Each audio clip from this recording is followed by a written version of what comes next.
So I just want to welcome you guys. My name is Myles Munroe Jr. I am the chairman of ITWLA, the International Third World Leaders Association.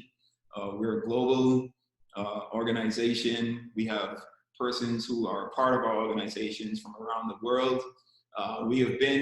This organization has been formed for quite a few years. It was founded by my father and many of his friends and counterparts who decided to come together as a body, really to encourage and develop upcoming leaders throughout third world nations, developing nations, I think is better to say.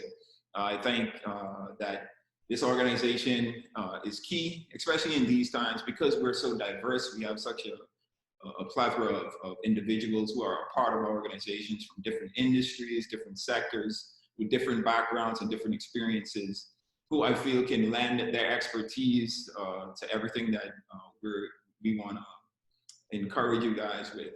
And I'm just going to give you a little bit about our organization. Okay, so the International Third World Leaders Association, or ITWLA, as we're better known as, was birthed to respond to and address the critical need for quality, effective leadership development and training in the emerging developing nations. ITWLA's vision is to establish a global network of leaders from every discipline committed to the highest standard of excellence in leadership training, personal development, mutual accountability, and while implementing relevant and innovative leadership philosophies based on time-tested precepts, principles, and values. ITWLA's mission is simply to influence the destiny of developing third world nations through leadership training. Our purpose is to provide transformational solutions in response to the dynamic leadership needs in the developing nations. We have a goal to cultivate leadership commitment. We want to produce leaders dedicated to the empowerment of their people, the progressive well-being of their citizens, and the betterment of their nation. This strategic approach and our motto within our organization we use is transforming followers into leaders and leaders into agents of change. That was a theme that was coined and formed by our founders, and it's something that we adhere to even today. You know, our goal is to create change agents, persons that can be change agents within their communities, within their families first, within their communities, and throughout their nations, and ultimately throughout the globe. The focus of this organization is national development through transformational leadership. We want to transform communities and nations from the inside out. So we want you to join us.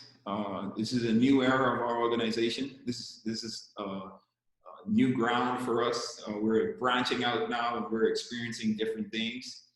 We want you to be a part of this experience with us. We are tasked now with carrying on the vision of the International Third World Leaders Association, and we are devoted to ensuring that we leave an unwavering legacy. This organization, we want it to be one that produces effective leaders with global reach and influence. So this organization, like I said, you know, we've been formed to just fill the void in the lack of leadership development that is being experienced around the world. I mean, you look at the times that we're in right now, and you can see that the dilemmas, this crisis that we're experiencing, a part of the downfall of how this crisis is outlaying, or why it's being why the experience of it is being delayed, or the recovery from it is being delayed, is a lack of good leadership. You know, there are a lot of loopholes that aren't being filled with individuals who have sound principled practices, leadership decisions, or even a good team around them. And it's a true sign of the need for effective leadership, and that is something that we as an organization hope to fulfill during our lifetime. I want to encourage you to join our organization if you want to. If you want to be a part of this movement, we encourage everyone to really seek information. We don't want to force you to join, but this is an organization that I promise you, you will be really, you will have the advantage of being a part and being combined and unified with so many individuals who are doing, who are successful in their own right, who are performing at the highest level of leadership in their own sectors, in their own industries. And we want to bring you into the fold so you can, one, you can learn from the leaders that we have available, and two, you can deploy yourself into your industry, into your nation, where you can effectively lead as well. One of the things that we'll be discussing today, I'll just go over the topics that we'll be discussing today. Those topics will be types of crisis. You know, our theme for this entire four-part forum is crisis management. So this particular forum, we'll be discussing the different types of crisis. We'll be discussing the stages of crisis, and we'll be discussing how to guard against crisis in your personal and professional life. As the chairman of this organization, I've been chairman for the past 4 or 5 years now, and I hold, or I see this position as something that I'm most privileged to have. I'm very modest in what I'm allowed to, in who I'm allowed to lead, in the way that this organization has moved over the years. And I think I'm encouraged, even from our last forum, just the response that we've had, and it seems to really been an effective forum. You know, the knowledge that we have in this organization, I think it's bar none. We have individuals, like I said, from around the world, from different sectors, from different industries, who are able to, who have experienced different things, and they're able to lend their opinions and teach the principles that they themselves have learned and used over the years to show you how effective good leadership can be in different areas of our lives. With us today, we have some speakers who are a part of our organization. And I really want to showcase a number of our speakers during this forum, and today we are able to showcase some of them. So I'm just going to read and introduce these speakers to you. I do want to say one thing. One of our speakers wasn't able to make it today. That is Mrs. Beverly Saunders.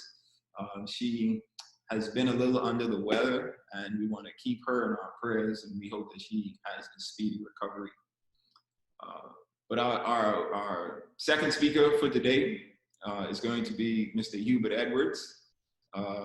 Mr. Edwards is the managing consultant of Next Level Solutions. He is a former senior bank executive, senior auditor, and regulator consulting manager with one of the leading Big Four public accounting firms, and a senior bank examiner with the Central Bank of the Bahamas. Mr. Edwards is a fellow of the Association of Certified Chartered Accountants in the UK, a fellow of the Institute of Chartered Accountants of Jamaica, a member of the Bahamas Institute of Chartered Accountants, and he holds an MBA with distinction from the University of Manchester. He also holds an LLB with first-class honors from Huddersfield University. He lectures in a number of disciplines, including risk management, anti-money laundering, compliance and corporate governance,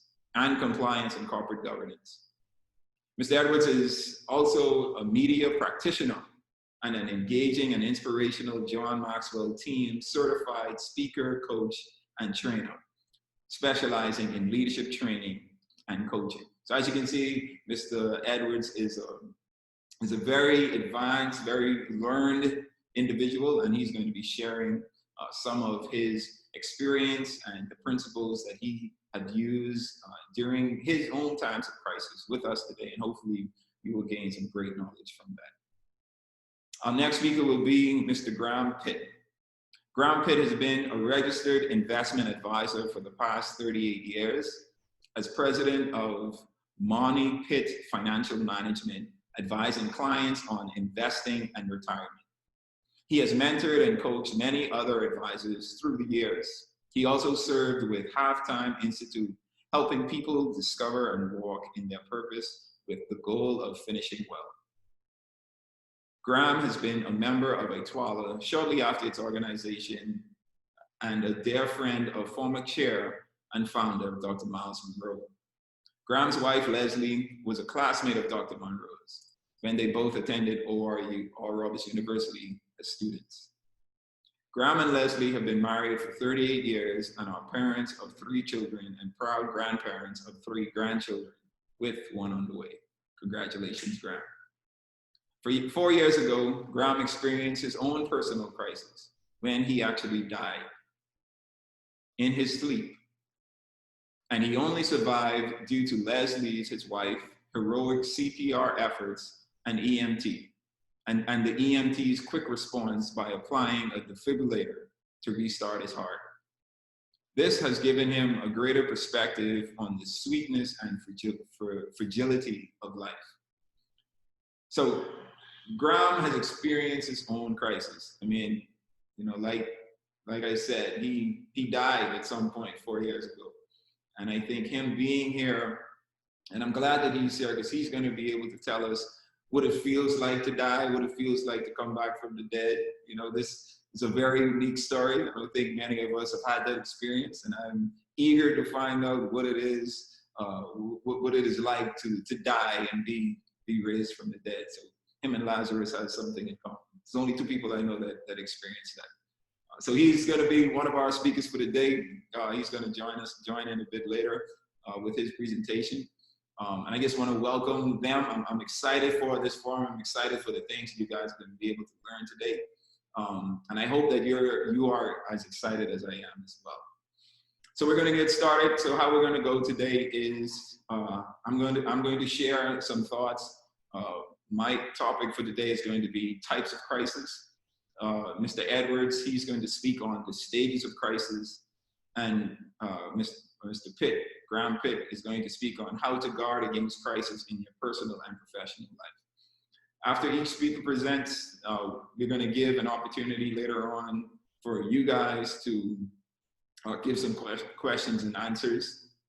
We'll have a question and answer period. You provide the questions, we'll provide the answers to the best of our ability. There is a Q&A section for those of you joining us through Zoom. There's a Q&A section on your screen. You can enter your questions there. Remember to enter all of your questions at any point during any part of the presentation. When you have a question, do take advantage of that section of the screen. You can ask your questions, and you can ensure that we will answer them during the question and answer period. Okay. So let's get started. So the section that I'm going to cover today is types of crisis. But before I do that, what I wanted to do is really go back and define what crisis really is. I think we did this last week. I wanted to come back and do it again. I think that the defining things and ensuring that there is always similar definitions or a standard definition when we're having a presentation and everyone is on the same page. I think it's really important for us to do. So when defining a crisis is, and in the Greek, it's pronounced crises. The word is derived from the Greek, and it is any event that is going or is expected to lead to an unstable and dangerous situation affecting an individual, group, community, or even a whole society. And crisis can be anything, right? A crisis can relatively be a subjective definition, right? What is a crisis to me may not be what is a crisis to you, may not be what is a crisis to Mr. Edwards, may not be what is a crisis to Graham. But I think the experience of a crisis are similar. Some of them are unexpected, some of them are overwhelming, some of them are sometimes can seem unbearable. So this is something that I wanted to ensure that we understand that there are varying types of crisis. Crisis can be experienced on a personal level, can be experienced on a professional level, it can be experienced just from someone from the outside looking in. right? And there are just many types of crises. So a few of them that I wanted to go over, there are several types of crises or situations that can be considered crisis situations. And some of them include, when we talk about personal crisis or family crisis, it could be family disruption or family disturbance. And that's usually experienced maybe in child abuse, spousal abuse, an unplanned pregnancy, a parent's desertion, chronically ill family member, lack of social support, any of these varying types of experience or unexpected experiences that are experienced within the family sector. We could have natural disasters, which can be experienced as crisis. I know here in the Bahamas, where I live right now and I'm located, we have actually a weather, what is it? What's the word? It's not a hurricane. It's a weather system that's coming here. So we're going to be experiencing a tropical storm. That's what I wanted to say. A tropical storm is on its way, and the Bahamas is going to be affected by that storm at some point. And we had a hurricane that impacted our country, Hurricane Dorian, last year in September, and it devastated some of our islands, and that was definitely a crisis for us, something that wasn't expected. So natural disasters can be termed as crisis, and that goes from floodings to tornadoes to weather-related incidences, fires, or any incident that is created by a weather disaster. There are suicidal crises, when a person threatens to kill themselves or plans to commit suicide. That's a crisis event. That's something that is usually traumatic to those involved, even family members are involved, and it's usually a crisis experience. There are economic crises. If you have a loss of a job, you have exorbitant medical bills unexpectedly, a theft of your purse or your car, or a burglary of your house. Those can produce economic changes within our lives or within our families that can really affect us in a negative way. There can be community crisis, a lack of housing resources where we live, a food shortage where we live, a drop in crime protection within our communities. All of these can be termed as crises. And then life events. Some life events can be crises. Loss of a loved one, a child moving out of the house, an irrational child, a child that is creating problems within the parents' lives, any disturbance to our daily activity. All of that can be termed a crisis. And I know. I said a child moving out the house, it may not seem like a crisis for some, right? But for others, that could be a crisis. I remember when I moved out, I left from my parents' house and I went off to school. I remember my mother cried and I was so shocked, like, why are you crying? You knew this day was coming. But it's the experience of, you can prepare yourself for it, but it's still I guess a traumatic, or whatever you can term a traumatic experience.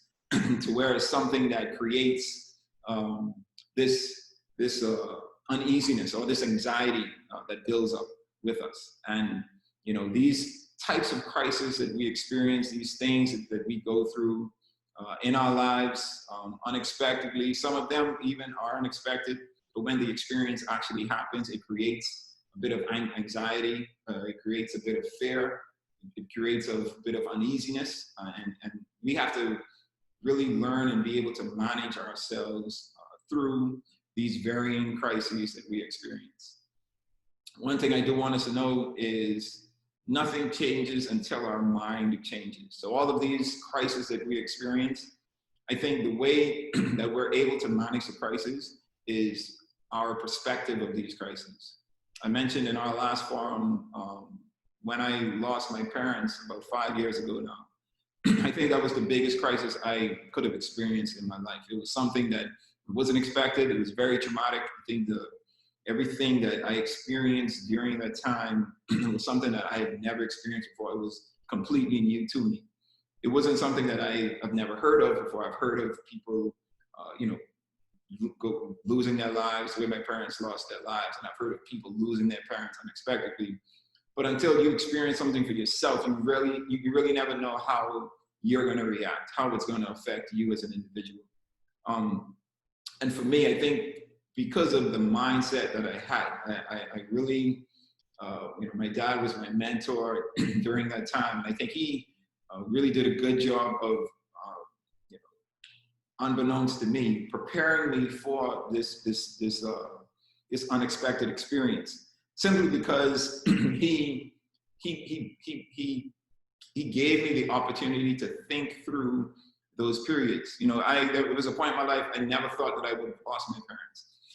And maybe, you know, a year or two before I actually did lose my parents, the thought entered my mind: what if my experience in life I have to do without my parents being here? The minute that thought entered my mind, that's when I started to really think through how I would manage, you know, if that was to happen. And although I couldn't be 100% prepared for that thing happening, I think being mindful of, you know, that thing possibly happening, even the possibility of it, I think it brings us into this this mindset and this perspective of preparation, right, and planning. And I think that's the utmost important thing that we need to do. Not even when we're experiencing a crisis. It could be when we're having or experiencing the greatest times of our life, experiencing great success. But we have to know that things happen in seasons, and the success that we're experiencing, we're not going to experience for the rest of our lives. There are going to be hard times. I think preparation, and firstly mindset, and being mindful of those changes, and then being prepared for those changes to happen, I think is very important. So these types of crises, they vary.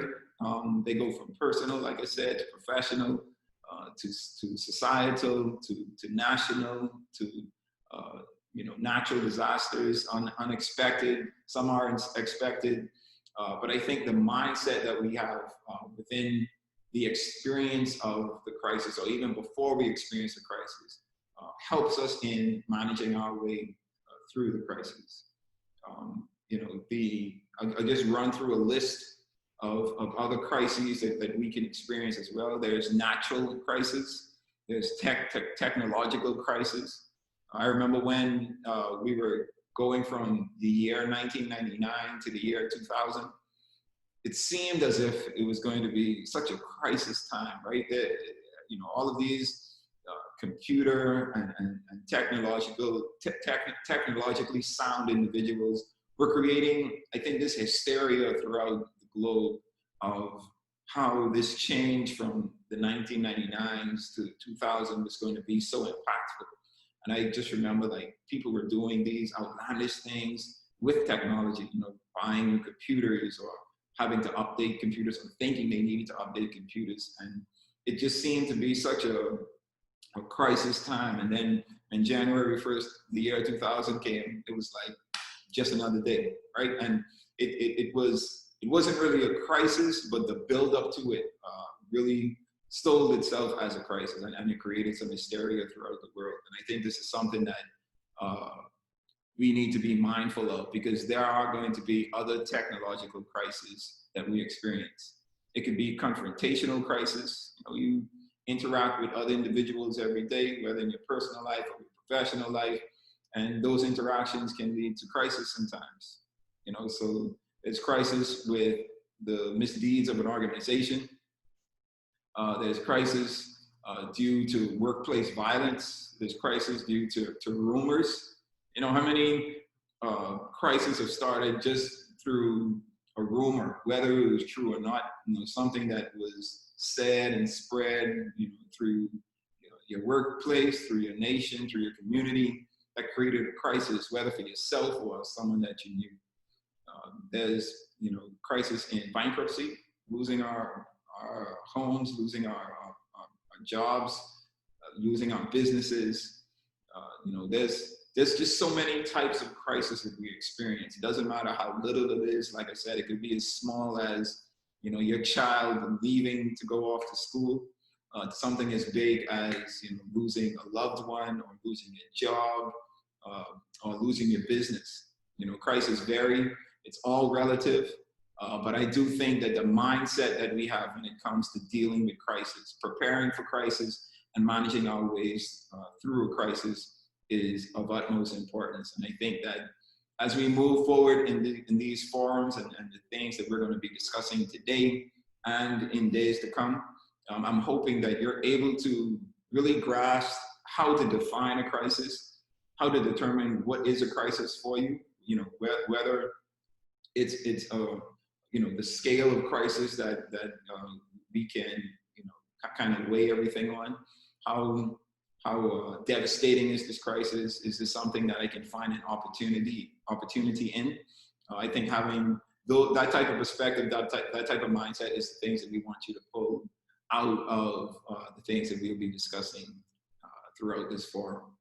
So those are the different types of crisis. Those are the things that I want you to be mindful of as we speak today. Any questions that you guys may have, again, please leave them in the question and answer section, and we will get to answering them when the time presents itself. So next is coming to speak again is Mr. Edwards. His topic, one more time, is the stages of crisis. So we just went through the different types of crisis, and now Mr. Edwards is going to share his expertise on the different stages of crisis. So I give you Mr. Hubert Edwards. All right, thank you so much. So it's certainly a pleasure to be here and be given this opportunity to speak on this platform.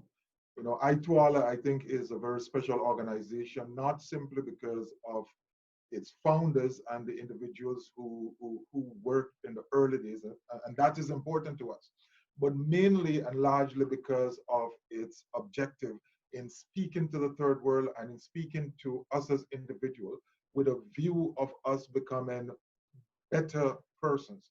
And so I want to talk to you today on this whole issue of the stages of a crisis.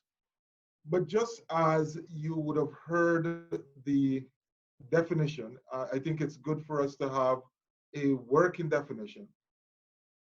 A crisis is any event that is going to lead to an unstable or dangerous situation affecting an individual, group, community, or society. It's very important that we understand, as Myles Jr. would have indicated before, what is a crisis to you may not be a crisis to somebody else. And the whole idea of going through a crisis can never be divorced from the individual.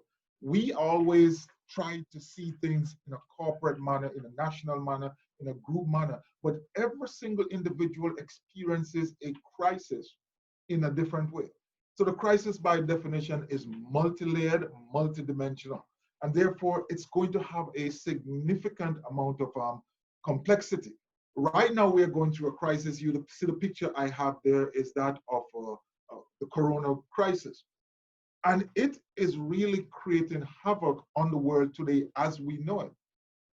We're sitting here in the Bahamas or wherever you are in the world, and we remember that this started someplace in China, in the Hunan province. At that point in time, someplace in January, we weren't even thinking about it being a crisis to us because it was far removed. But the fact of the matter is it was on its way to us. But we didn't experience it in the same way as those individuals did. So a crisis is nuanced for different individuals. If right now I was a billionaire, then maybe the whole thought of this crisis is totally different, because at the end of the day, while I will be going through some challenges and while I will be losing money, I know I'm going to have enough at the end of the day to survive. So it's nuanced to the individual who have absolutely no money, who have absolutely no way of providing for his or herself. It takes on a totally different picture. So not only would COVID be a health crisis, but it's also a financial crisis. It's also a crisis of relationships. It's also a crisis of grieving. It's also a crisis of just being human in this point, in this time. How do we do it? So we always must bear in mind of the personal impact that it has. Every single crisis comes down to the individual. How are you experiencing it? And as was said earlier, what mindset are you taking into this particular situation? So the crisis interrupts everyday operation. It interrupts things as we currently know it. And it can cause financial losses. It could cause destruction of property, security breaches, personal injury. It could cause damage to your organization, damage to your family, damage to your group, damage to your reputation. There's a myriad of things which are riding on this. Take, for example, as we look across the landscape of the world and we see our leaders, we are making judgment as to whether they're effective leaders or they're ineffective leaders. So at the end of the day, this particular COVID crisis will have its own say on whether or not national leaders, organizational leaders, corporate leaders are in fact effective. So nobody goes unsaved. No, there's nobody who is spared in a crisis, whether you understand it, yes or no. So the crisis is complex and the duration is unknown. When is COVID going to finish? We don't know. Everyone is saying nothing will change until we get a vaccine. But when will that vaccine be there? And when we get one, will it be effective? So the circumstances change very radically. So from one day to the next, we are moving, we are up and down. If you watch the curve, there's lots of things which are happening which we have to be mindful of. So all crises have one thing in common, and I think this is in our discussion, and it's important for us to take this mindset. All crises have this thing in common. At some point in time, they're going to be over. And this is the mindset which I think we must navigate this particular situation with. Because if it is going to be over, if at some point in time things are going to become different, where are you going to be? What state are you going to be in? What type of preparation are you employing at this point in time so that you will be in a better place when this is all said and done? If it is not going to be over, then might as well we throw our hands up and say, you know, that's it. But the fact is, every single crisis, sooner or later, comes to an end. So I want to take you through what my main purpose is today, to look at the different stages of crisis. And I came up with 6. I found this from an organization, Outfront Solution, which I think is, you know, based on my research, this was the best one I came up with.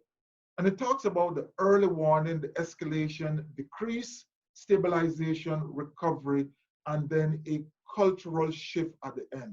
And I really want to, when we get there, we spend a little bit of time talking about that cultural shift, because that is important. Because sometimes the world needs a crisis. We certainly don't want to have COVID, but often in our lives, we need a crisis. As a matter of fact, at every stage of our lives, we're going through crisis. Natural physical growth is a crisis. We don't feel it, we don't see it, but it creates havoc on our body. If you know a young person who grows too fast, then you will understand that that individual will develop bone problem because maybe the bone and the muscle is not strong enough to support the body, but it's going through a crisis. But it is growth nonetheless, it's transformation. So I have a couple of pictures there, and that guy who is old in his head represents me, right? We have no hair, just alike. And that was a situation where I was fired from my job. I was called in one day and they said to me, Edwards, this is the end of it. Now, that is a crisis. That's loss of revenue. I have a child in university. I have 2 other children in high school. I have myself and my wife and family to take care of. I have individuals who look to me, how do I manage through this crisis? Again, it comes down to the mindset. There is an economic crisis out there where markets are crashing and things are going awry. Right now in the Bahamas, for example, recently we had a budget presentation and it said we had a deficit of $1.3 billion. Recently, the Prime Minister, Deputy Prime Minister, and Minister of Finance announced that our revenue could be down by as much as 70%. What does that translate to? That translates into a deficit now of $2.5 billion out of a budget of $3 billion. Certainly, we have a health crisis, which is now translating into an economic crisis, and that is going to have serious knock-on impact for other individuals. So during the early warning stage, if we pay attention to it, like in the case of COVID, when things were happening in China and those other countries, if we were paying attention, and I did a couple of shows on this where I actually interviewed a Bahamian who was in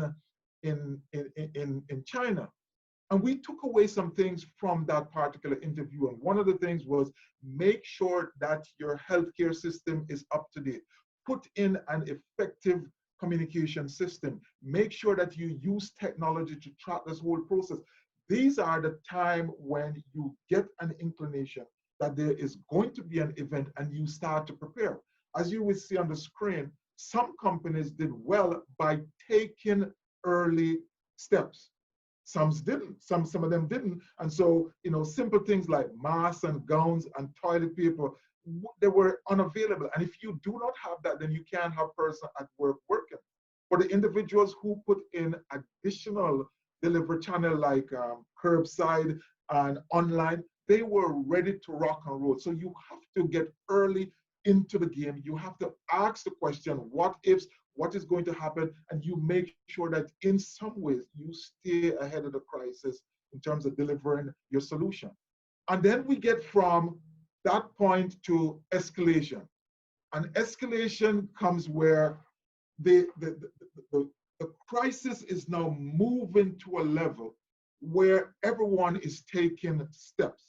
Everyone is now being impacted. It is really finding its legs, and it's getting to a stage where we can no longer ignore it because the impact has been felt, whether it's physical, whether it's mental, whether it's financial. The whole world for COVID is now sitting up and saying, we have a pandemic.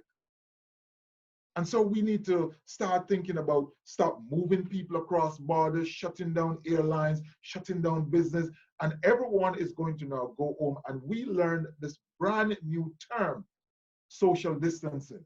We need to stay away from you. So even though you are my best friend and I would hug you each time I see you, no, you need to stay where you are because we are now in an escalation stage. There are many unknowns and we are trying to figure out what to do. So we stay home.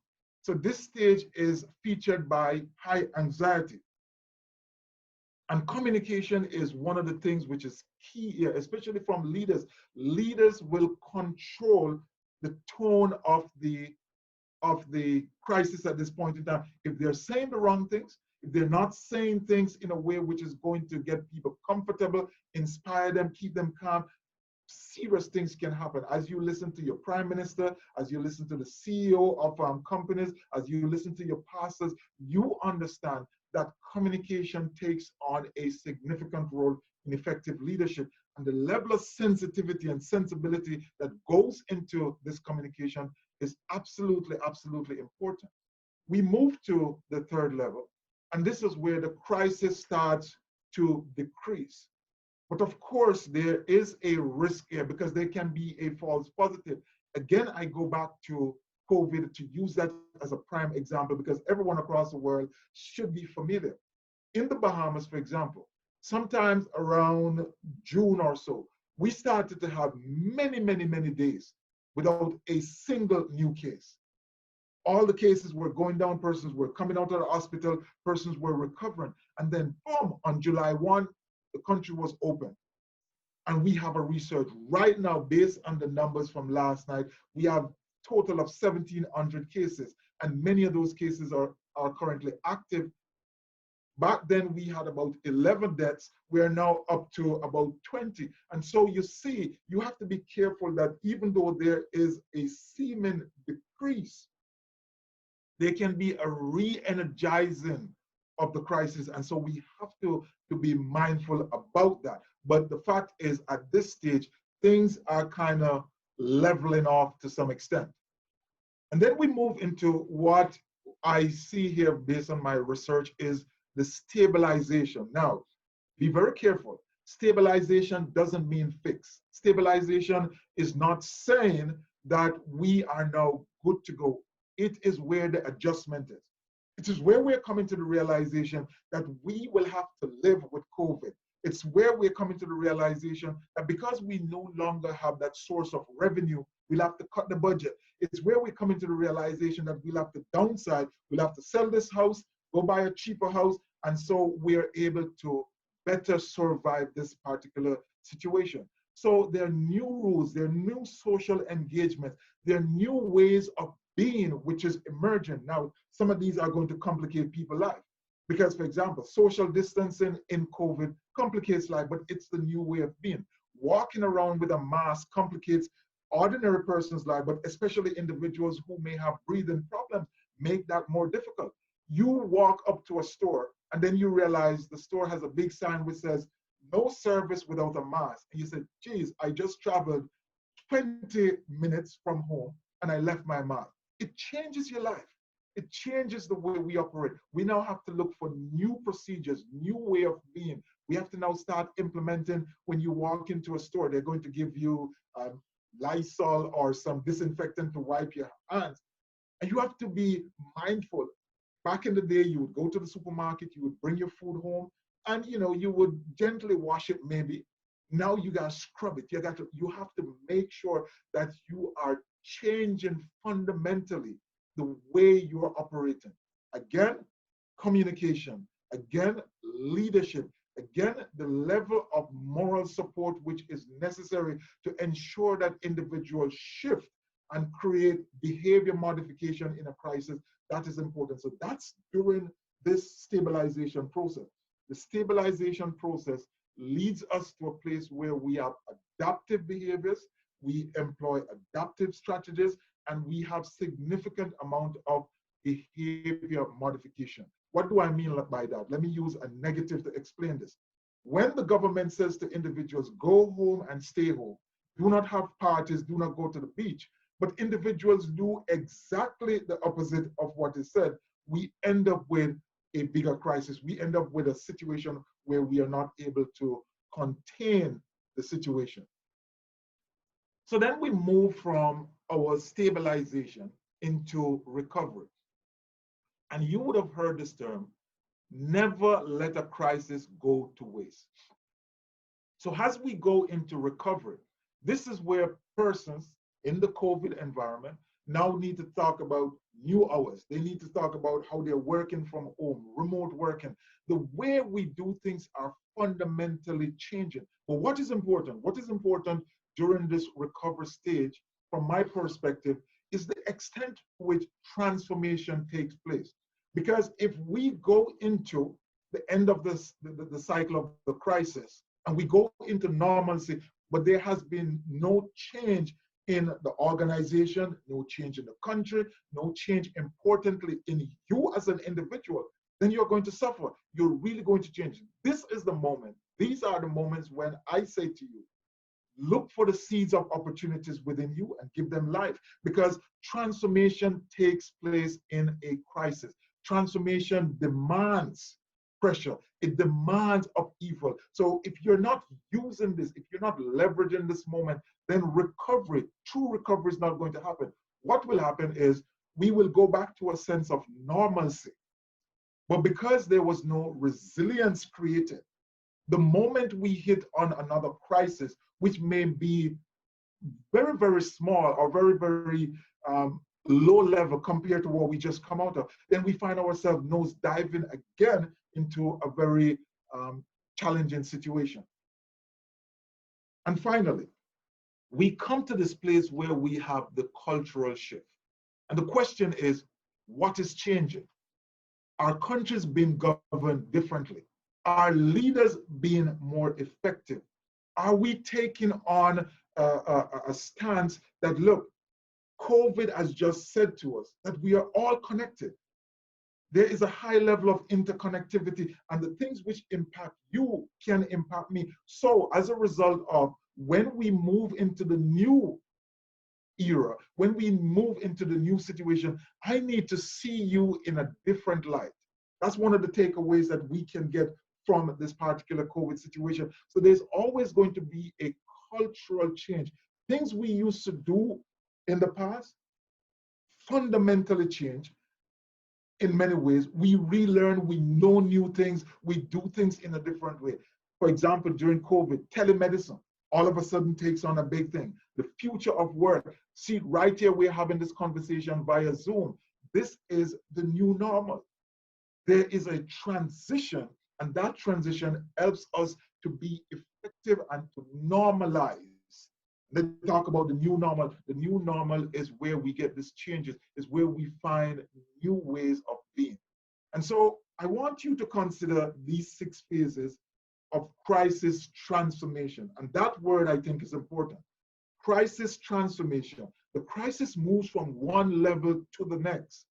And consequently, I would want everyone here listening to think about how you're moving to the next level. I think it's Wayne Dyer who says, when we change the way we look at things, the things change. The crisis is there, it's not going to go away. But when we start to look at it differently, then it becomes an opportunity. So how are you being impacted? How are you looking at the best case or the worst case scenario and making sure that you come out of this in a good way? What are you planning? What are your communication strategies? What strategies are you employing to influence and inspire your people? Whether you're a pastor, whether you're a father, whether you're an organizational leader, whether you're a country leader or a community leader, what are you doing which is going to cause that transformation? Because hopefully, at the end of the day, we are expecting to be in a better situation. We are expecting to see a different world. So I just took this thing which I found talking about the 5 stages of crisis management as this relates to COVID. And I just superimposed the 6 stages. And as you can see there, the cultural shift lines up in a fundamental way with resiliency.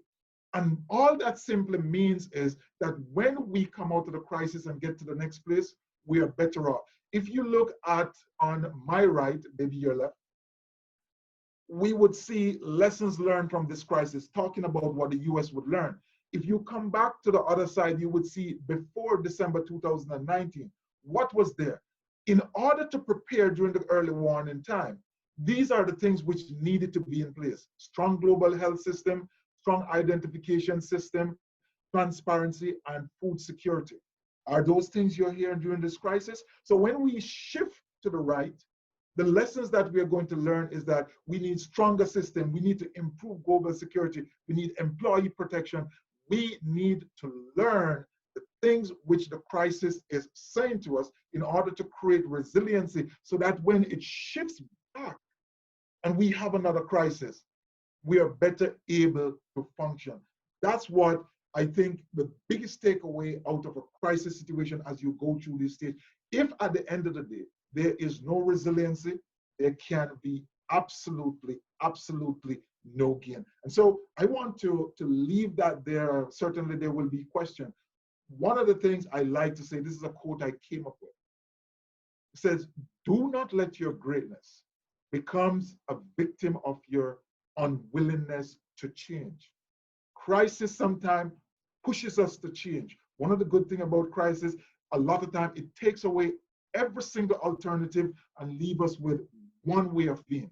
And if you refuse to change, in that particular scenario, then usually negative things happen to you. And so when the questions come, we want to ensure that we are at a place where we have rapid problem solving, we increase resiliency, and we have a new level of cooperation between all of us coming out of this crisis. There's some more things I could say about that, but I'm going to leave that there for the question and answer session if you have any questions.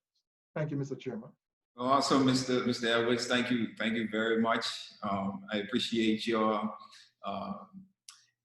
banter in explaining and being very simplistic in speaking about crisis. And while the stages of crisis, while you were talking, I was listening as you were going through the different stages, and I started to really personalize those stages in my life when I went through my crisis a few years ago. And I can visually see, how those stages evolved, even with me, right? Where you had you had the early warnings. I think my early warning was when the thought or the idea of me losing my parents first came into my mind. That escalation phase is when I guess the crisis actually happens, right? That's the highest point of anxiety. That's the place where I was super nervous. I just was totally confused, didn't know what was going on. Then that started to subside and decrease, and you started to, it goes into the stabilization point, and there's a life adjustment that I had to make, right? This is the new, this is what it is now, this is where I'm at. And I started to recover, right? We transform. It's where my transformation, where the new me, as I call it, kind of evolved. And it's a cultural shift, and we shift into I had to shift into this new life, this new normal, you know, with the new tools, the new rules that we experienced. Man, so there's really a continuity in, and I think, like you said, every crisis goes through, you know, those different stages. I think some stages are experienced different than others, but they definitely go through all of those stages. And I even think to something our speaker in our first forum, Dr. Ripley, mentioned, and this was after 9/11 in the U.S. when the Twin Towers were bombed, or when the planes crashed into the Twin Towers. It really changed the way we experience travel, right? We never used to go through as much security or as much screening as we go through now when we travel. And you don't even recognize it right now because we've adjusted, right? We really transformed our thinking into this new normal of travel. This is just something, once I go to the airport, I know I'm going to be checked and screened and patted down, you know, a number of times.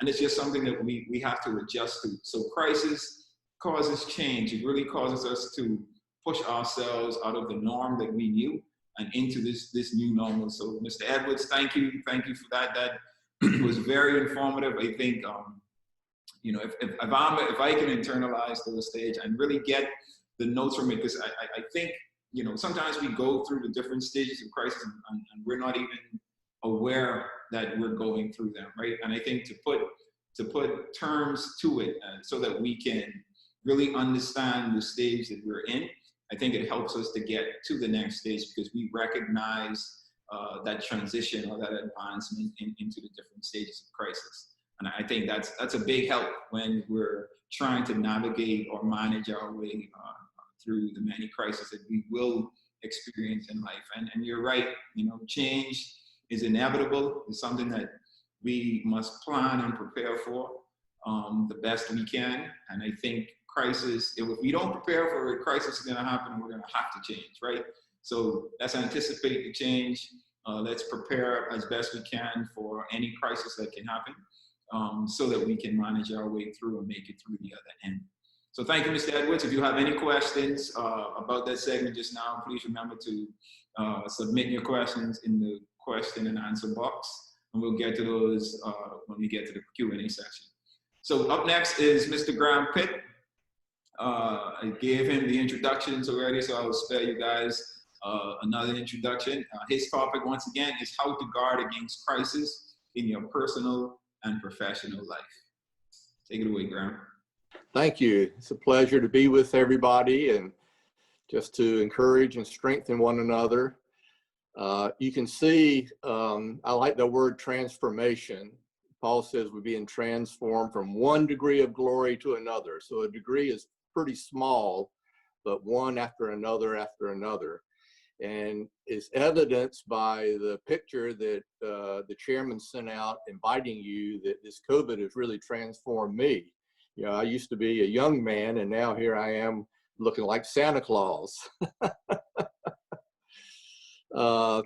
You know, I think crises, I don't know if we can guard against them. I think we can guard against a wrong response to them. I think crises often come to introduce us to ourselves, to reveal to us what we are putting our trust and confidence in, where our security lies, where our hope for today and the future lies. And it could be very helpful, as we just heard from Mr. Edwards, about how it can be a transformative stage. Jesus told about the two men who built houses, one built on a rock, which is establishing your life on his word, and one built on sand. And he said, the storms come to both. It's not like you build your house on a rock and you're going to avoid the storm, but the storm comes, and if it's got a secure foundation, it can stand. After the storm passes, you can go back and inspect the foundation. You may see areas of weakness. You may see some cracks that need to be strengthened. And so you spend time strengthening your foundation today. So when the next storm comes along, it's going to be even stronger. It was a real shock when we lost Myles's parents. And it was a real shock when I pretty much lost my life. And it does have a way of resetting what is important. I think it really shifts you to have more of an eternal perspective. I'm very grateful to have this opportunity just to share how we can navigate through crises, because crises are going to come. I'm in the investment business, and when I first got into business, someone said, all of life is not about avoiding risk, because life is risky. All of life and investing is about managing your risk. And I find the two, our emotions can often betray us. The two emotions that fuel a lot of people's responses are fear and greed. Either you're fearful of losing what you have, or you're greedy and you want more. I've incorporated this saying about fear in my life. All fear is based on a lie. Deal with the fear, and the fear stays near. Deal with the lie, and the fear will die. So you ask yourself, what is causing this fear? And I imagine many of us have prayed the Psalms 139:23, search me, O God, and know my heart. Try me and know my anxious thoughts, and see if there any wicked way or wrong thinking in me, and lead me in the way everlasting. And that's where we all want to be led, into that way of everlasting. So I think instead of guarding against the crises, let's guard against having a wrong response to them. When you watch athletes, high athletes, Michael Jordan, Tiger Woods, soccer players, in the crux of the moment, when everything's on the line, they seem to rise to the occasion and they can perform.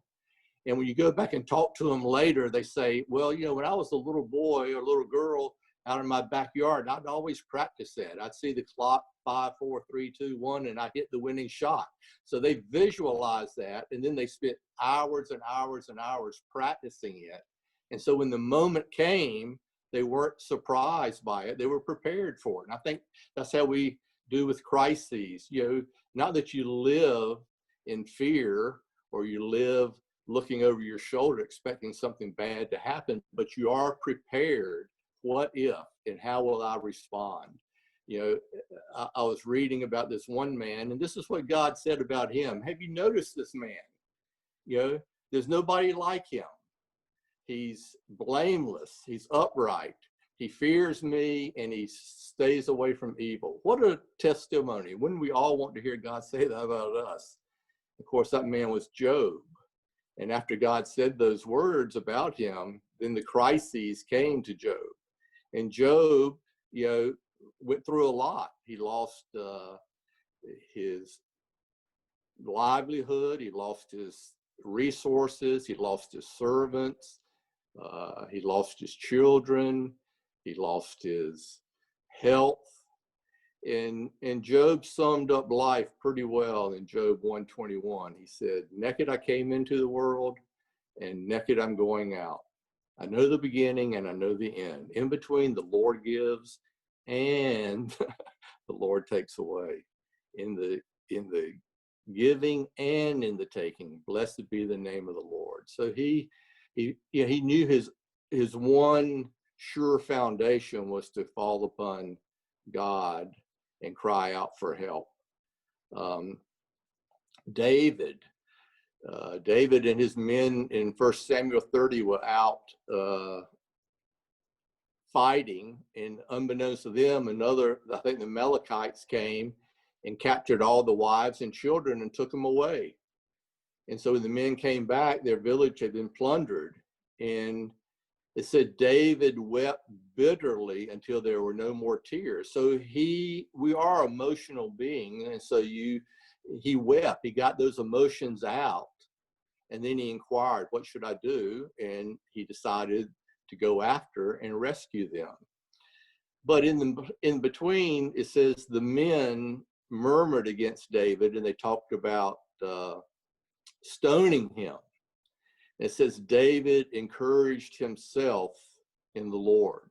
And I think sometimes in a crisis, we can look to one another for strength and help, but ultimately we have to encourage ourselves. No one knows what you're going through. Sometimes you just have to take your soul by the scruff of the neck. And David said, bless the Lord, O my soul, and all that is within me. Bless his holy name. Jude says, build yourself up in the most holy faith, praying in the Holy Spirit. So just as we work out physically to build ourselves up and strengthen ourselves physically, we can do the same thing spiritually, building up our soul. And if our soul is strong, regardless of whatever crisis comes, our soul will be able to withstand it. Winston Churchill said, if you're going through hell, if you're going through a crisis, just keep going. And as Mr. Edwards said, eventually that crisis will pass. I think for me, obviously it was a surprise and I was taken back. I've been doing everything I knew to do, exercising, eating right. And then unbeknownst to me, my heart stopped while I was sleeping. And the last year, I think in the US, 400,000 people have what's called a sudden cardiac arrest. It's more the electrical rather than the physical or the plumbing. And only about roughly 5 to 8% of the people survive, because once your heart stops, you pretty much are dead. And if someone's not there to intervene on your behalf, then there's no hope for you. So the fact that my wife was there, she's my hero, she intervened on my behalf, and then the EMT showed up. And the other thing that will start your heart once it stopped is the paddles. So they applied the paddles 3 times and got my heart started. And I came out of that and just surprised, shaken, and also very thankful, and realized that I'm in the bonus now. And when Myles asked me to share, I said, well, I found through the years that it's less painful and less expensive. People say you learn from your mistakes. I find it's much cheaper to learn from other people's mistakes. And the benefit of getting older is you've had more opportunity to make mistakes. And so I can share, and sometimes mistakes are our best teachers. We learn. You don't willfully go into them. Proverbs says a prudent man sees danger and hides himself. The simple go on and suffer for it. And of all the crises I've experienced, I found the most painful ones are the ones that are self-inflicted. That either I was simple and I went on and I suffered for it. I did something willfully that I knew was wrong and I suffered for it. And so, you learn from those. I went through a challenging crisis in my business, and I had really, prayed and sought the Lord and thought I was doing what I should do, and it turned out to be very, very, very wrong. And I was disappointed. I was a little grieved, you know, and I told God, I said, I don't understand this. This isn't fair. He says, I know. I said, well, what do you mean? He says, well, go look up fair in the dictionary. So I looked up fair, and one of the definitions is according to the rules. So he said, anytime a situation or a person or myself even appear to be unfair to you, whose rules is it according to? And he says, you know, every one of us in our minds carry around a little book called Life According to Graham's Rules.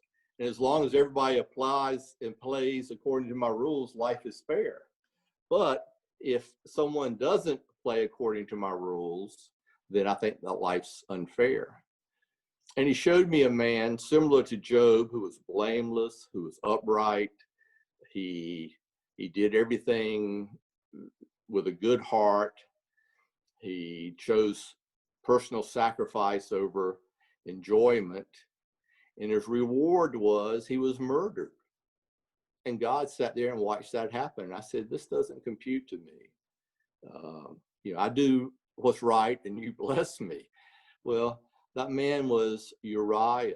And you read about Uriah. David, in a moment of weakness, had taken Bathsheba. She came back to him a few months later and said, we got a little problem. I'm pregnant. He said, that's okay. I'll take care of it. So he calls Uriah back. Uriah's out fighting his battles. And he calls Uriah back and he says, how's it going? Going good. Well, here, have some wine and go home and see your wife. All Uriah had to do was go home, spend the night with his wife, go back to battle, come back 6 months later, and nobody's the wiser. But Uriah was so upright. He says, I can't go out. I can't go home and see my wife when my fellow soldiers, my commander, are all out living in tents in the mud fighting.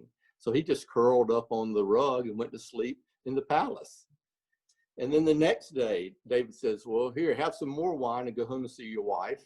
And Uriah again would not do that. And so David takes out a piece of paper and writes on it, put him up front, withdraw, and let him be killed. He says, give this to Joab when you get back out there.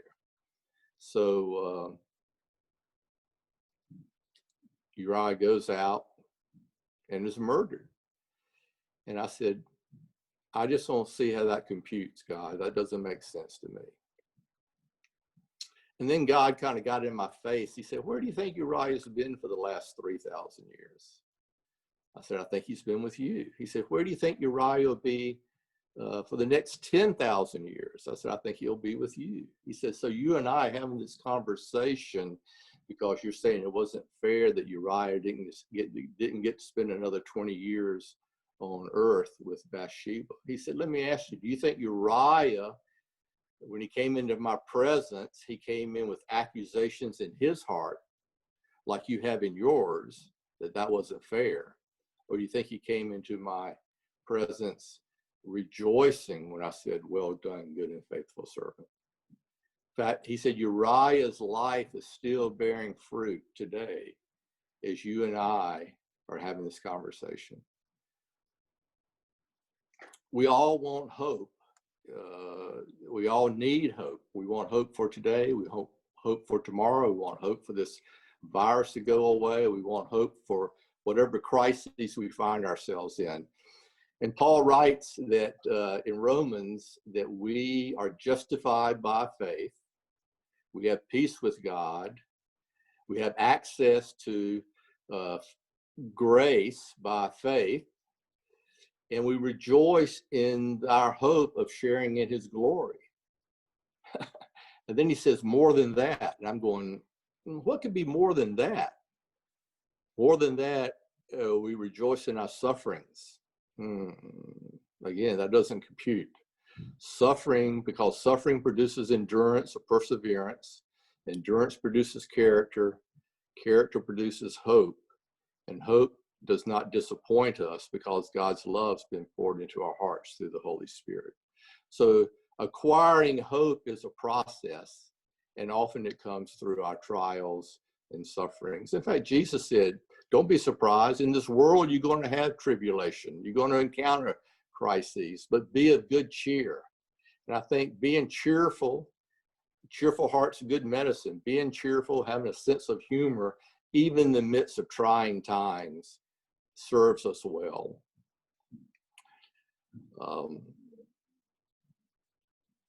Proverbs, again, tells us, in all our getting, get understanding. And I appreciate that's really what this format is for us to learn from one another, to get understanding, both from God's word as well as from each other's experiences, the research that we've done. Peter says, don't be surprised at fiery trials that come upon you, but rejoice.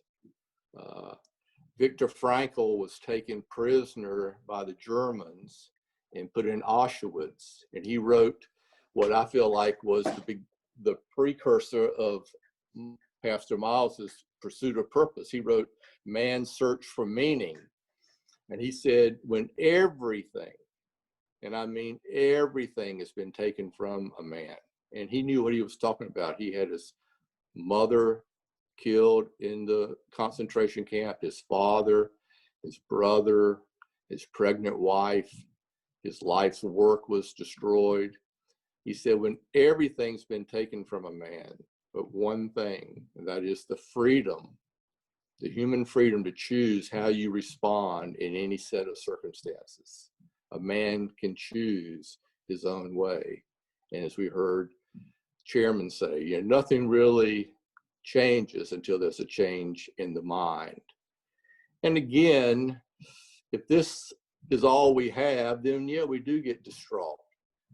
But Paul said, if there's no resurrection, we should be pitied most of all people, because we're living for another world that doesn't exist. But he says it does exist. And that's my hope through this. When I go to the airport, I'm reminded of heaven, and I see people hugging and kissing and crying, and people saying, I wish you didn't have to go. I'm going to miss you. It's not going to be the same without you. And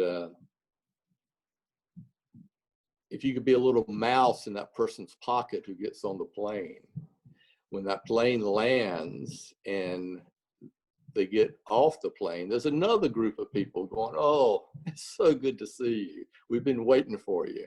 Welcome. We've missed you. So it's always hardest on those of us who are left behind.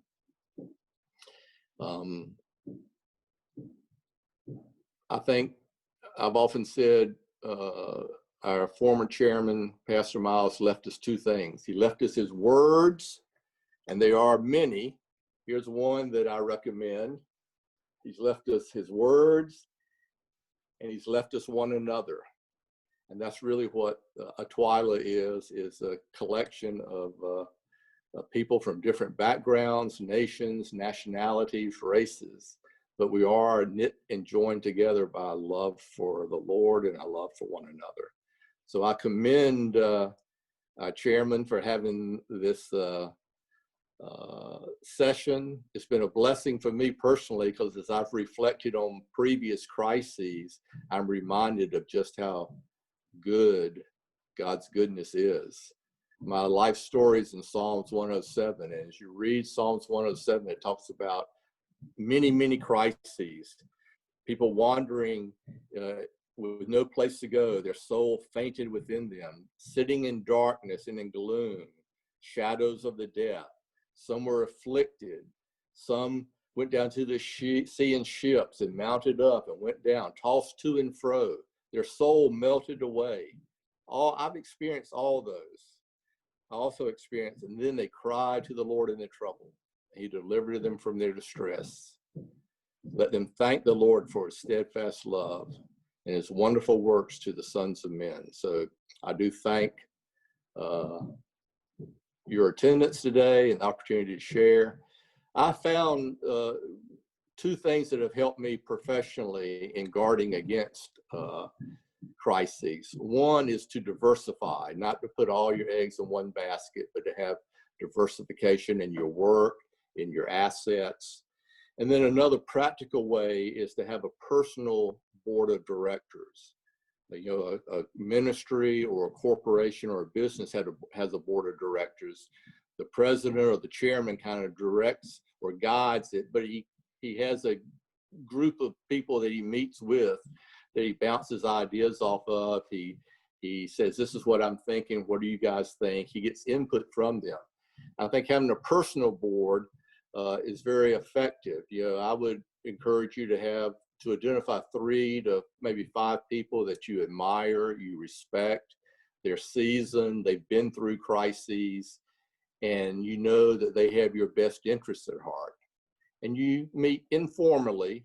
It's different from just friends. You meet informally, maybe once every 6 months, and just say, hey, this is where I am. This is what I'm thinking about doing. Do you have any insight or input? Because it says, in an abundance of counselors, there's safety. And we all are learning. We're learning from one another. And I think that's a real benefit and blessing of the ITWLA organization. So it's been a privilege through the years to be a part. And I've been strengthened and enlarged and blessed by the relationships I have through it. So thank you for today. Oh, thank you, Graham. That is great recommendations. I think the personal board is something that I have done a lot more now since my parents passed. You know, my dad was my board, right? He was everything. I went to him and I had questions about anything. And losing him, I think, put me in a place where I felt like I was alone and I was by myself. And it took me some time, but I really got, I understand the importance of the getting advice from wise counsel. And I want to recommend that to those of you who are listening. I think it's really important, whether it's a mentor, whether it's an experienced business person, whether it's your religious leader, you know, whoever this individual or those individuals are. I think it's important that you really surround yourself with good counsel in the decisions that you make, or the decisions that you think you're going to have to make at some point in the future. Really gaining a better understanding and opinions from others, so that you can make a sound and, you know, sort of experienced decision, because the decisions you make today affect everything that happens to you tomorrow and in days to come.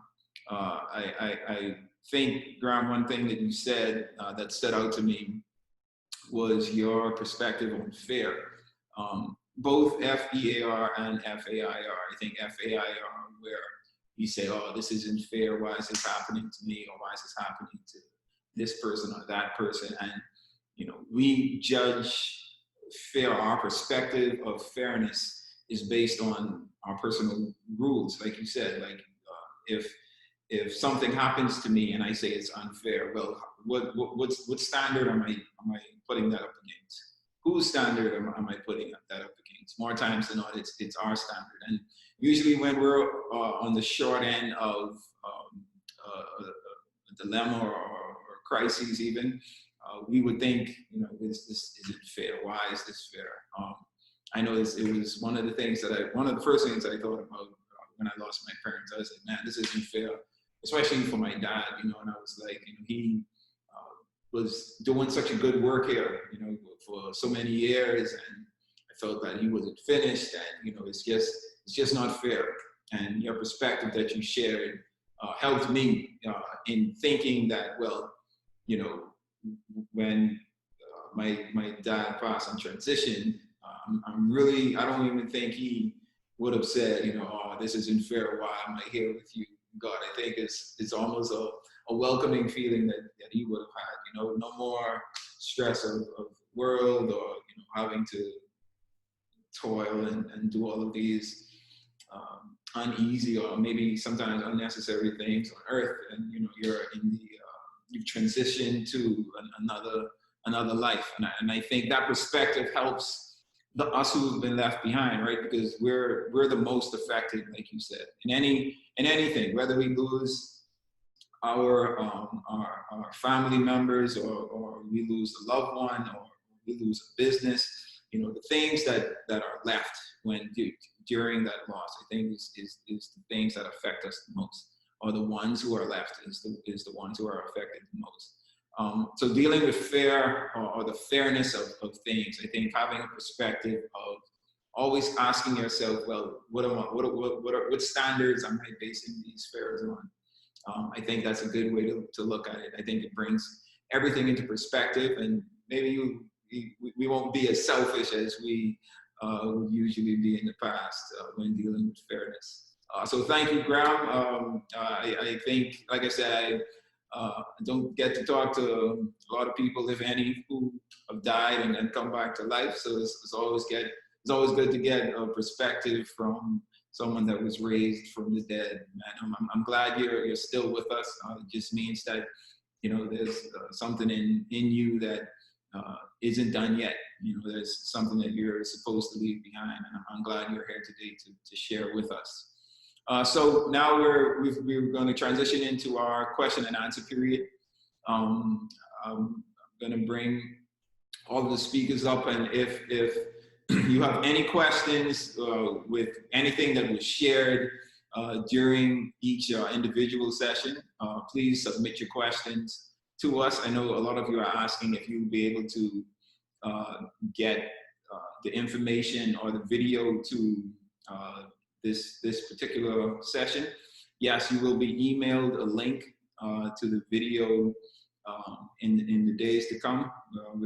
Once we're done, we'll edit this down and we'll send the link out, and you'll be able to rewatch this video as much as you want, because I'm sure there's a lot of information that was shared. Some of the information you may not have been able to record or write down. So we do want to provide an opportunity for you to continually have this information available to you.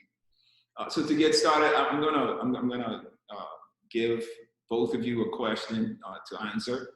And the first question I want to share, and I think this is something that we all kind of experience when going through a crisis, a question that we all have, and that's, how do I manage, or better yet, communicate during or through a crisis?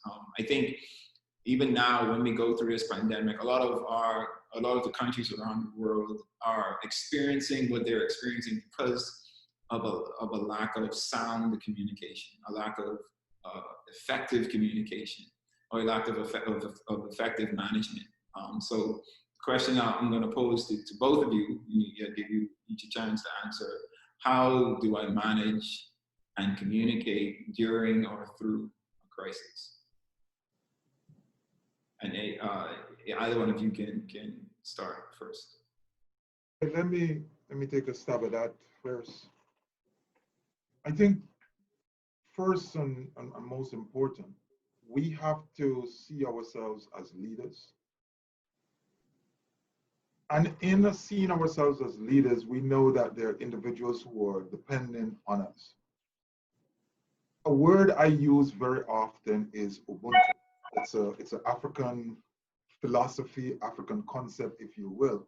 But one of the things which is important about it, if you listen to Desmond Tutu, Nelson Mandela, is that really it talks about kindness, talks about compassion, and it talks about connectedness.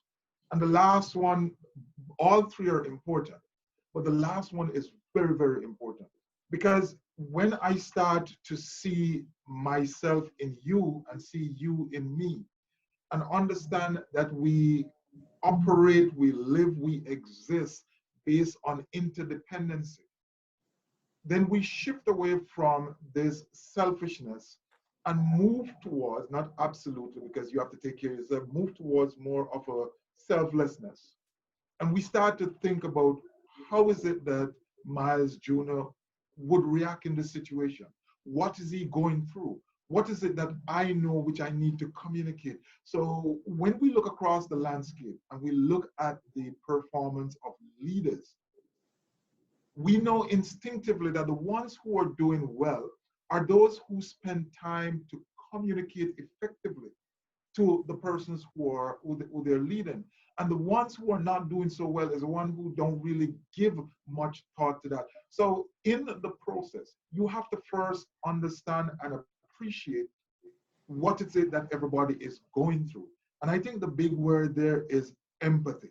When we can empathize, when we can put ourselves in the shoes of an individual, even though we are ourselves going through the same thing, but we recognize that we hold a special position because persons are looking to us for comfort, looking to us for strength, looking to us for confidence. When we package that and we think about the humanness of us, and we put that forward, it becomes that much easier to communicate. So when I say something to you, it's not just words. I'm saying it to get a particular effect. I'm saying it so that you can be better. I'm saying it so that you can advance. I'm saying it so that you can use the moment to grab information, to grab learning, to grab lessons, so that you can transform. And I'm not looking about how I am going to come out of this smelling like roses. And so if we put ourselves more in the position of helping each other and recognizing that me helping you ultimately helps me, and so I must invest enough time in ensuring that my communication is effective, clinical, and it gets to the place where it's supposed to get.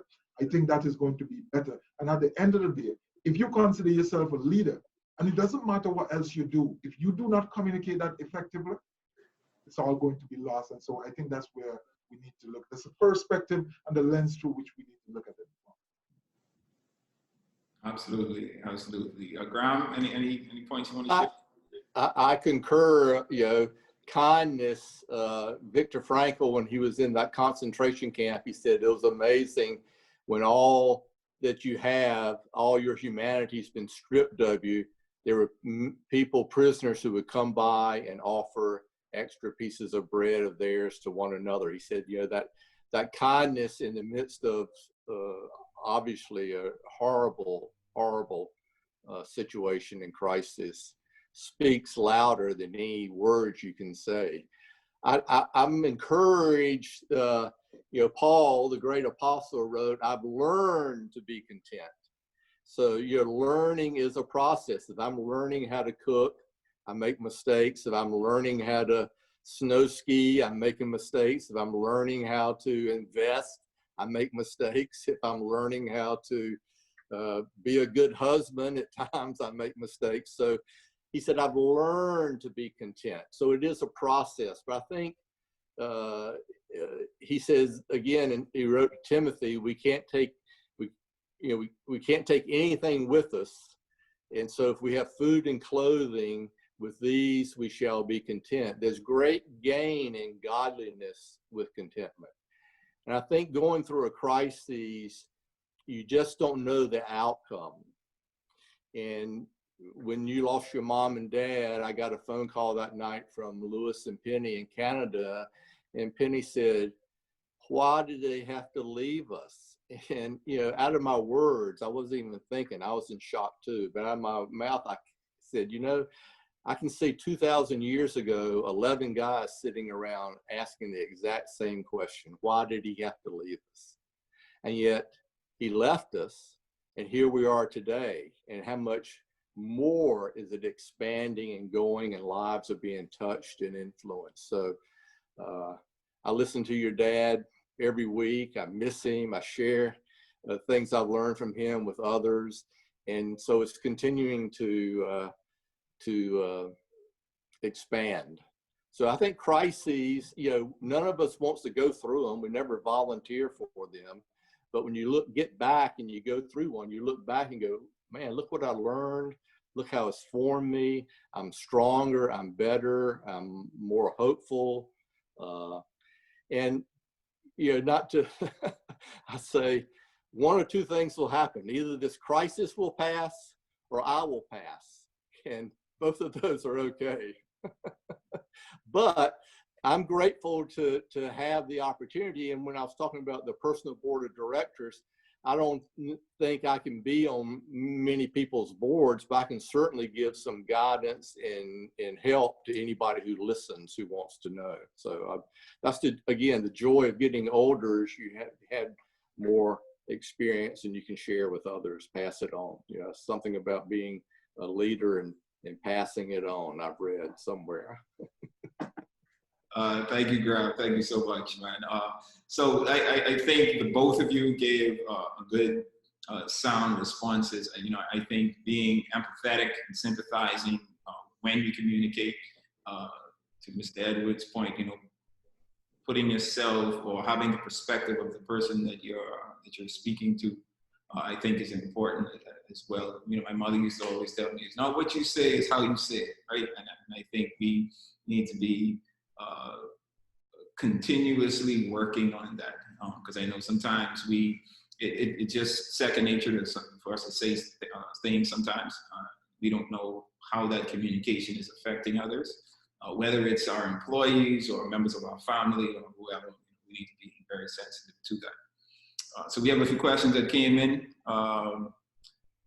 So Martin, and if I mess your name up, I apologize, please forgive me. But Martin Kithui, his question is, what is the best way for leaders of organizations to communicate and comfort subordinates when they themselves don't know the answers? So I think, you know, I think this is a great question for business owners or, you know, managers or directors in business who has a staff complement under them. You know, how do you effectively communicate directly to those individuals that are looking to you or looking at you for leadership when you yourself don't feel that you have the answers?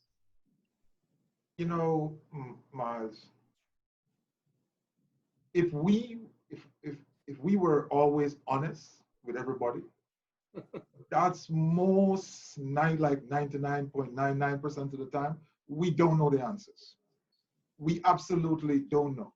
But we are confident, as Graham mentioned, that in the multiplicity of interaction, solution emerges. And recently I wrote something and just was reflecting on it, and I wrote something which says, the best antidote for despair is to help somebody else. So the leader who is going through significant challenges because he have his set of problems and there are other persons who are looking to it. The process of having that conversation is important to his leadership. As a matter of fact, look at it another way. The opportunity to speak to individual about the crisis, to hear about the way they are experiencing the crisis, to hear about the problems which is unveiling to them, gives him an opportunity to discuss and formulate solution with that individual, which can then be transferred, which can be adjusted, which can be refined and become better every time he does it. So the bottom line is for leaders to be, one, I would think, to be bold, to be confident that your learning and your preparation before now prepares you for this moment, to also be strong in your thinking, that when you bring minds together, even though the individual is looking to you for advice, but when you bring minds together, you create a collective genius. You almost create a third entity. And out of that discussion will come a solution. If you go into this with, okay, what am I supposed to do? And you're sitting there thinking, well, I'm just going to give this person the answer on a platter, then you may not come up with a problem. But if you are smart enough, if you're open enough, and if you're willing to be vulnerable, because I think this is very, very important in leadership. If you're willing to be vulnerable, knowing that the individual will realize that you don't know all the answers, and ask questions, then maybe what would you do in this situation? When that thing happened the last time, how did you come through it? And if we are able to work towards that and work through that in a very honest way, then great things will happen. So at the end of the day, I don't think a leader should be afraid of not having the answer. What a leader should be is honest and be willing to tell the person that even though I do not know the answer, I am convinced that we together will come up with a solution. It may not be the optimal solution in the first instance, but eventually we will take time to work and refine it, and we will get to a place where all of us will be good. In that process, I learn from you, you learn from me, and then we become better persons. I think that's at least the way I would approach it. Yeah, I think that the things that we should focus on, especially when we don't know, right? And like you said, I think bringing those individuals into the circle. But I think, again, piggybacking off what Graham mentioned earlier in having a personal board, right? I think the mistake that us leaders try to or we do make sometimes is we try to have all of the answers, right? We try to always make the right decision, and you know, the statistics show that it's just not possible. But I think the more persons we bring into the decision making or bring to the table in order for us to discuss and try to make the best decision possible, I think it helps us to come up with the greatest solution. You know, don't focus on trying to have all of the answers yourself. Even though you're in a leadership position, I think there is still a lot we need to continuously learn as leaders, because there are going to be things that we experience that we've never experienced before as leaders. Situations that we get into that has never happened. I can guarantee you that there are a ton of leaders right now who are going through this pandemic period who's never experienced something like this before, and you can see the shock and the uncertainty in the leaders themselves, right? And I think being able to effectively manage yourself in the uncertainty of things, it helps you to manage those who are or manage those your employees, or the person that you are in leadership over. And being honest with yourself, like Mr. Edwards said, I think is important, because you know we tend to have egos sometimes, and I think swallowing our pride and really getting to the nitty gritty of things when trying to answer, I think it's important, and knowing that we can't do it ourselves. Okay, so let me go to another question. All right, this is a good one. Graham, I'll let you respond to this. So this is Kumo from Botswana. Welcome, Kumo. He says, our parents and leaders here in Africa are controlled more by fear, but it's frustrating us upcoming thinkers. How do we introduce this new knowledge we are getting without being disrespectful to them? I think with humility and with the hope, you know, I was thinking is with the last question, your dad said, all I know I've learned, but I haven't learned all there is to know. So I think we're ever learning.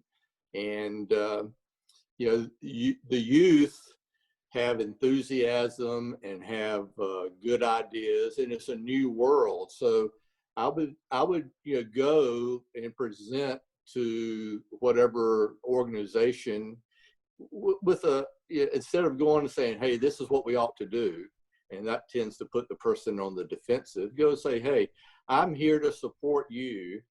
These are some ideas I have. I would like to present them to you and see how we can go about implementing them together. Your dad said, truth isn't truth until you discover it for yourself. And he said, you know, all these people were following Jesus, and he turned around and said, I tell you the truth, unless you eat my flesh and drink my blood, you got nothing to do with me. And they go, man, this guy's getting too intense. This is too heavy. And they all left.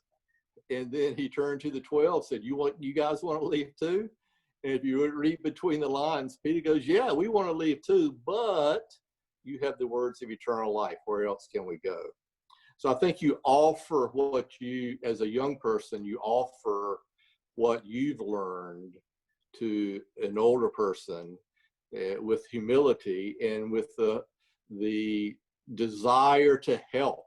Everybody wants somebody to help. You know, everybody's looking for people to help them. So if you go with that attitude that, you know, I have a gift, I want to deploy it, I want to serve you, I want to help the ministry of organization, but you go with humility, I think you'll be much more well received than, you know, it says pride goes before destruction. Those are the emotions we want to try to avoid. A haughty spirit before a fall. Absolutely. Thank you, Graham. So we have a few more questions. I want to get to as many questions as we can. So I'm going to read Troy Clark. Mr. Clark, how are you doing? Thank you for joining. This question is, I know it was said that the crisis we face escalated due to the lack of effective leadership. So when there seems not to be effective leadership holistically, how can a people get through the crisis or shorten the crisis while going through it? Again, your dad said, if you want to be a leader, the first step is to break a habit. Lead yourself.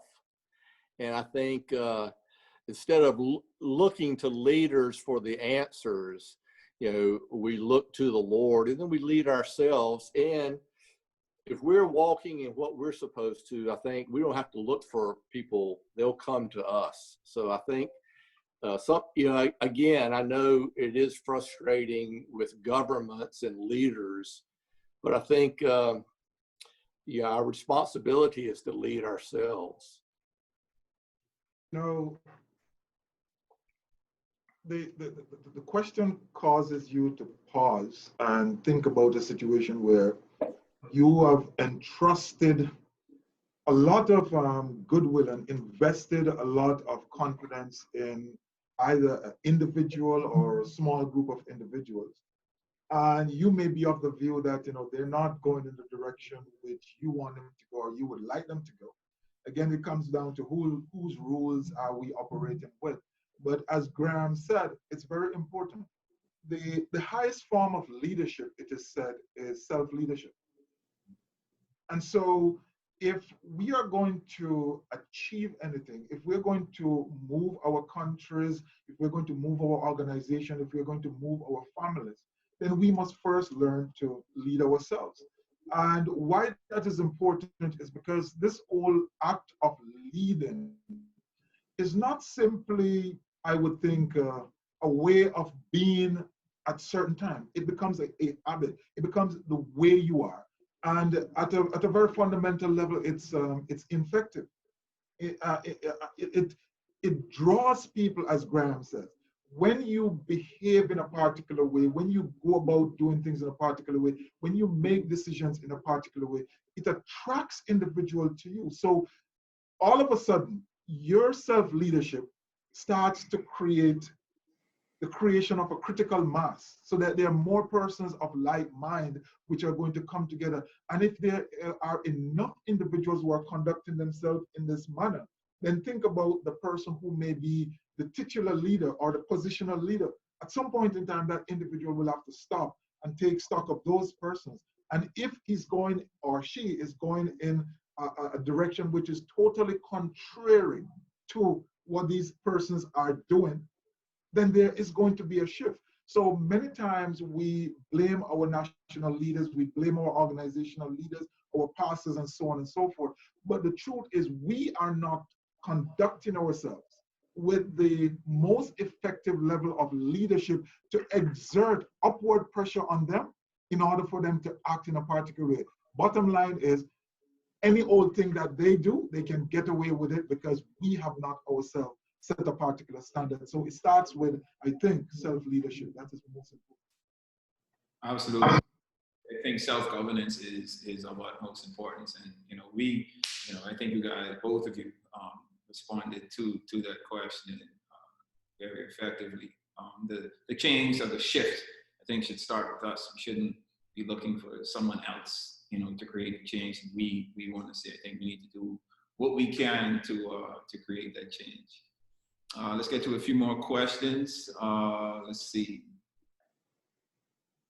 Irene from Nigeria. She says, the world system appears to be changing fast, and attacks on moral values and principles that make for good leadership are gaining grounds. How can this situation be well managed? At the end of the day, morals are personal. It doesn't matter what sort of you know, organization or country or culture you grew up in. Of course, those impose on you certain norms and mores and so on and so forth. But at the end of the day, it's going to be personal. So yes, there are individuals who, there are significant shifts. There are things which either to now were not allowable. There are things which were not acceptable. We are very much more liberal than we were many years ago. But at the end of the day, it requires an individual to make this change. What that does, therefore, it informs us who help to make these decisions. So if we are going to choose leaders, then we must first not focus on the things that they're saying, but the way they behave. We must not focus on the nice manifesto that they put together, but how they live their lives. What I'm saying basically is, if we choose based on fundamental principles, based on fundamental morals, then the leadership itself will eventually pull us and tug us in that direction. And only when you have sufficiency of persons displaying these standards will you have a significant shift. So the message maybe is, let's start to rethink who we consider to be leaders, not just individuals who are out front, because many times, and I think you would readily recognize that, many times we put the loud, boisterous, the guy who is imprudent, the guy who lacks moral, we put them up on the pedestal, right? And we take the individual because they're docile, we consider them to be docile and quiet and play by the rules, and we push them to the back. When we start to take these individuals and put them more in the forefront and give them more respect, I think that is where we're going to see a significant societal shift, and we're going to see a big shift in leadership. Absolutely. Graham, any response? No? I just was thinking of Mahatma Gandhi and Martin Luther King Jr. And you know, they led from a quiet place, but what they represented, it struck a chord in many people. So I'm like her in Nigeria. I do despair at what you see the moral aspects of the world, but just like it was in Noah's day and Sodom and Gomorrah, you know, our light's supposed to shine brighter in the darkness. So those are big issues. Absolutely. So I'll take two more questions. This is a great question. Brett Laughlin, hopefully I pronounced that right. The question is, children within the family and with what they hear being discussed within the household by parents and the news, how is it best to explain crisis to young children, knowing that they sense something is wrong? So how do you communicate to your kids, to young kids, what's going on right now, especially in this time with so many crises? You know, you have social unrest and racial issues in the U.S. We have this health crisis or this health pandemic going on globally. You have some families that have lost their jobs. It's just a number of things that are happening. So how best do you communicate these things to young kids? I'd say you do it very carefully, because young kids are not adults and they don't have the capacity or the experience to process things the way an adult does. So if young children are watching the news, I think there's going to be a lot of anxiety generated. So I would approach it by asking them questions as opposed to me telling them what I think. I would like to hear what they're thinking as they're observing all this, and they'll want to have questions. Why people, why is there turmoil? Why are people burning things in the street? Why? And but I would not try to download a bunch of stuff on them, because I don't think they're, as young children, I don't know if they're capable of handling it correctly. I accept what Graham says and makes absolute sense, because you have to be respectful of the level of development and the level of maturity that the child displays. But again, during a crisis, the way a parent speaks to a child is impacted by the way you talk to your child even before there's a crisis. There's this saying, and it is used in a negative way, that you cannot speak to a caterpillar at the butterfly level, meaning that that individual cannot understand. I believe my take on it is that you should speak to a caterpillar at a butterfly level, because eventually that's where it is going. That's what it's going to become. You need to be very honest with children. You are not to overload them beyond their capacity to understand, and you must be mindful of protecting anxiety and emotions.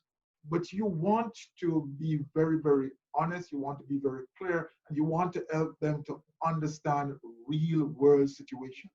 So at the end of the day, we have to get to the place where we start to tell them enough, which allow them to behave and to operate within the confines of, what the dynamics are. So be gentle, be sensitive, but of course, give them enough so that they can operate. All right, thank you. I think that is great advice. I think a lot of us, we tend to want to really understand how to communicate effectively to our young kids, because they're going through this experience the same way everyone else is.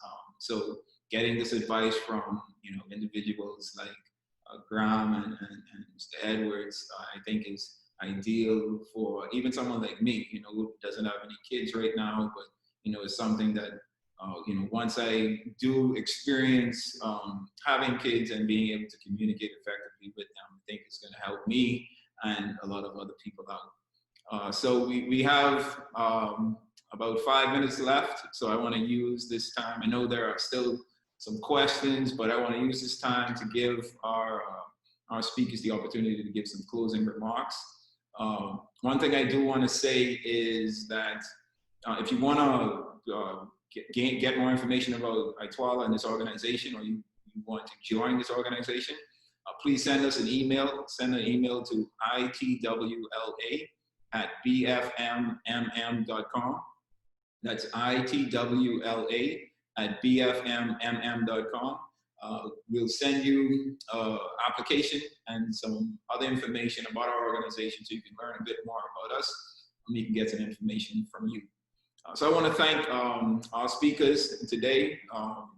You guys have, I think, shared some very effective information, and I think things that we as an entirety, as a society, can apply to our daily lives. I just want you to share some closing remarks. I know each of us had our individual topics to speak on, but I want to provide you an opportunity to close out for today. So I'll let each of you get about a minute in just sharing what you want to close on today. So Mr.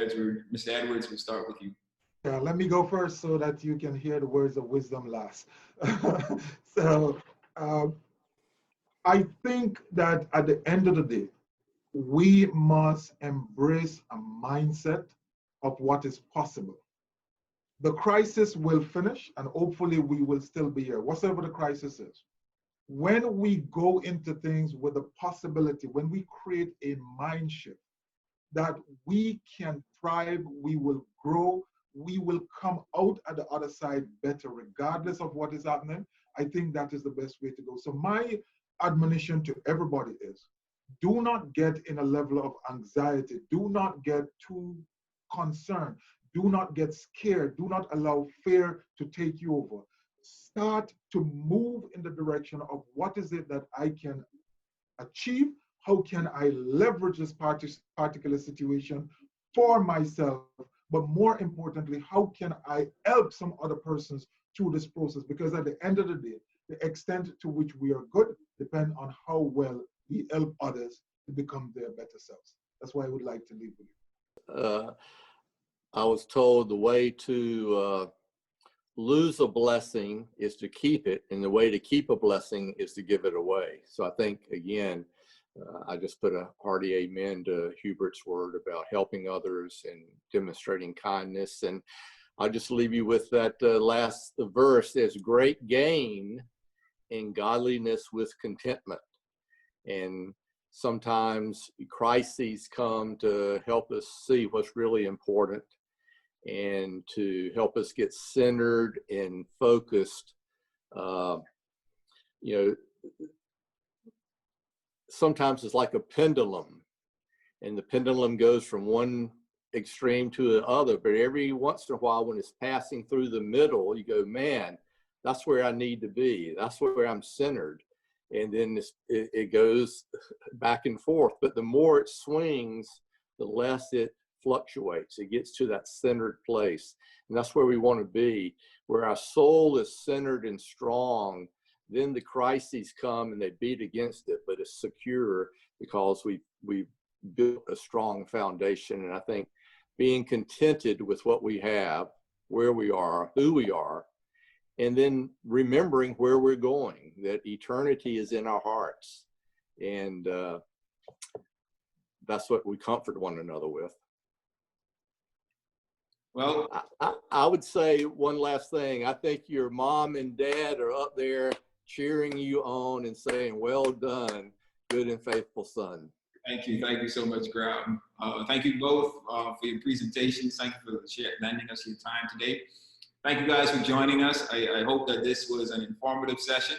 We'll be back again 2 weeks from now. We'll have our next session, Forum 3, 2 weeks from today. So be sure to tune in. If you want to get updates on everything that we're doing as an organization, again, email us so you can be added to our email list. That email again is itwla@bfmmm.com, and you can be in touch with us constantly.